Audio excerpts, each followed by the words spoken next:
Lonesome Hearts by R. Winterbotham, writing as Russ Winterbotham, originally published in If Worlds of Science Fiction, July 1954. Narrated by Tom Trussel.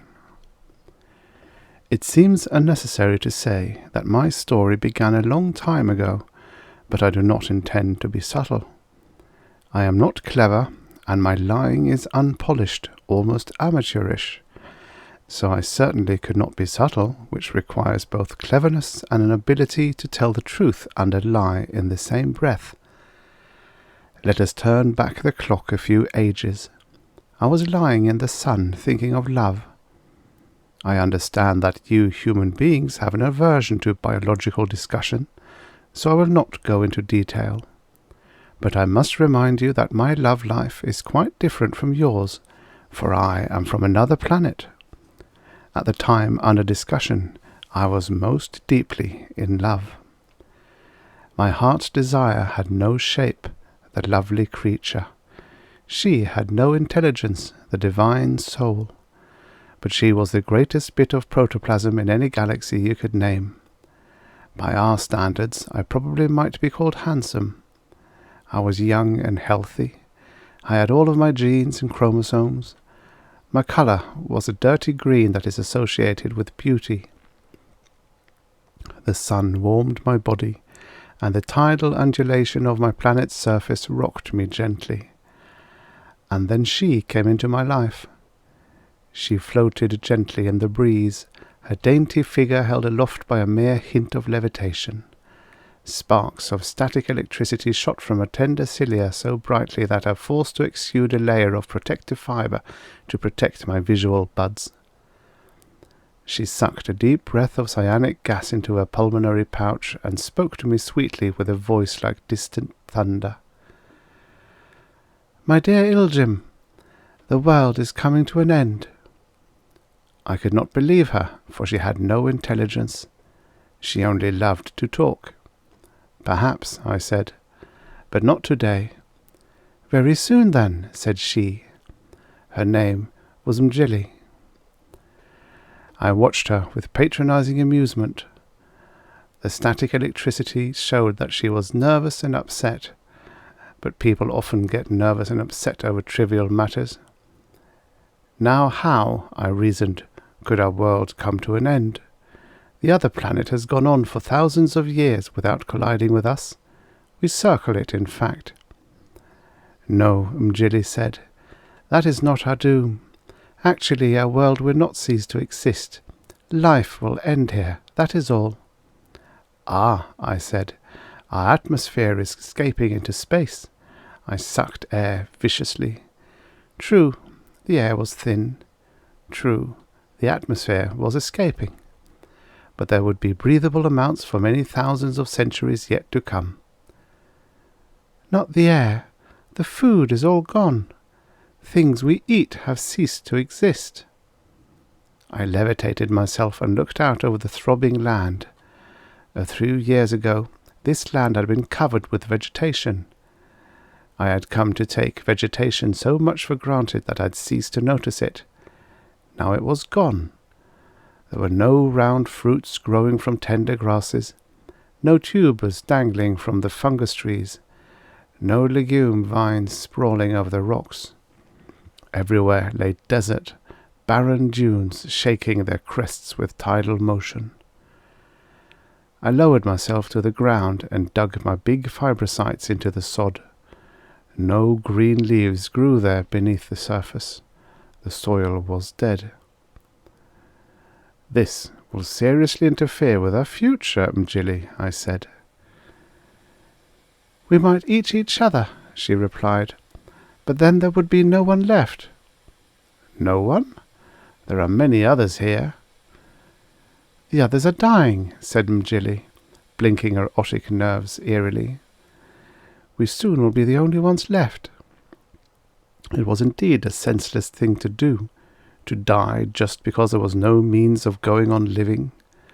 But I must admit I was tempted for a moment.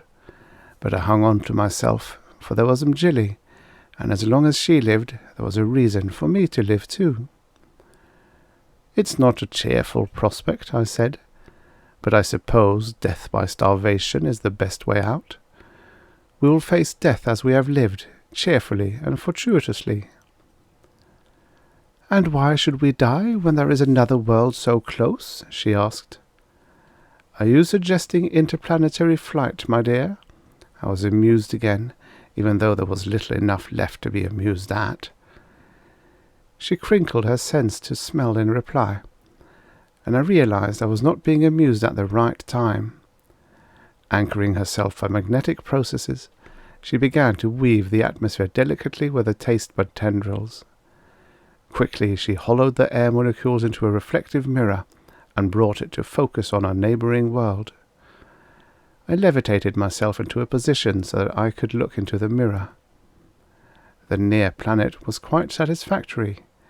It was the one you know as the Earth. It was young. It was green. Huge fern-like plants grew abundantly on its surface. It was full of food. And near. "The trip could be made by levitation," Mjly said. I hung back. "Animals might live there. We'd be devoured." "I'm not afraid," she said.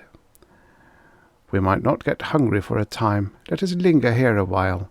Later, when we get desperate, there'll be time enough for interplanetary flight." I hated the thought of stuffing myself full of air enough to last for the long trip. Mjly lowered her visual buds. "I'm going to become a mother," she said. "Go then, and become a mother. I'll stay here till I get hungry, and then join you." Mjly unflexed her sense of touch, and I felt sorry for her. "If I could be sure," I said, "that no wild animals live on the earth, I'd go sooner." She snapped her sense of balance in happiness. "I will go first," said she. "If everything is pleasant and safe, I will return and let you know." I nodded my optic nerves, and off she went. As you human beings are doubtless aware, space levitation is quite complicated, but not beyond accomplishment. Once you are able to reach the speed of escape, the rest is easy. But Mjly was young and strong, and soon she had disappeared from sight, travelling at a tremendous velocity. I followed her as long as I could with the telescope, and then I lowered myself to the tidal crest of a nearby sand dune and lost myself in metaphysical thoughts.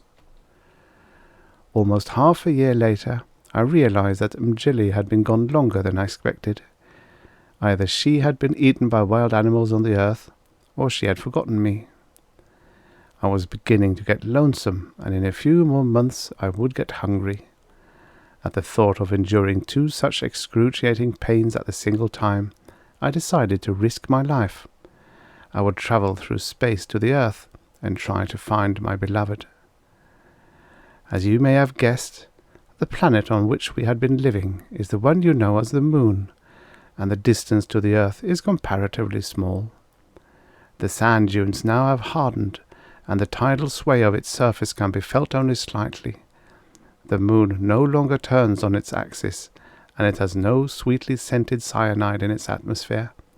It has no atmosphere of any sort, but it stands now as it did when I left it, glorious in death. Since I departed, no living thing has trod its soil. My scientific sense instinctively came to the rescue as I approached the earth. I felt a strong gravity wrenching at my vitals, and so instead of trying reverse levitation, I spread my processes so that the atmosphere caught in the folds of my skin, and I came floating gently down to the ground without harm. The earth was much as it had appeared through the molecule telescope. It was covered with green vegetation, good, rich, nourishing stuff, and there was enough to feed Mjly and me for 1,000,000 years. There were no animals of any sort. Again I went to my scientific sense for the answer. I realized that while vegetable life was far advanced, animal life had yet to appear. Mjly was the first of this type of life ever to set foot on terrestrial soil. But where was she?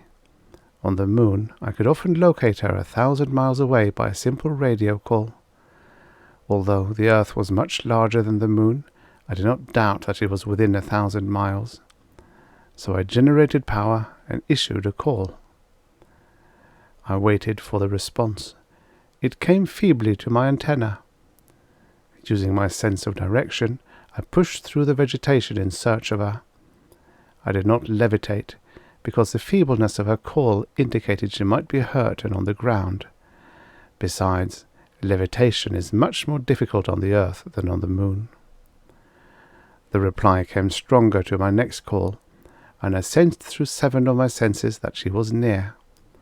She was on the ground, probably injured, which explained why she had not returned as she had promised. I came to a patch of wilderness, a great marshy plain. In the middle of this swamp was a crater, like those caused by meteors, a deep, ugly scar in the mud. I shuddered at the thought that my darling Mjly might have landed there. Her weaker scientific sense might not have given her the cue to use her skin as a parachute, and she might have made the fatal mistake of trying to reverse levitate. "Mjly," I called, speaking aloud now. "Mjly, where are you?" "Yljm, I'm here." Yes, the voice came from the crater. Gliding to its rim, I looked down. A pool of water lay on the bottom. A greenish scum covered the surface. The scum moved with 1,000,000 tiny wriggles. "Yes, Yljm," came Mjly's voice. "It is I, but I am no longer one being." And her voice sounded like 1,000,000 tiny chirps joined together. "I landed with such force that I came apart. Now each of my body cells lives a life of its own, and now and then each cell grows fat and becomes 2. I am my sisters. Let's not be subtle about it.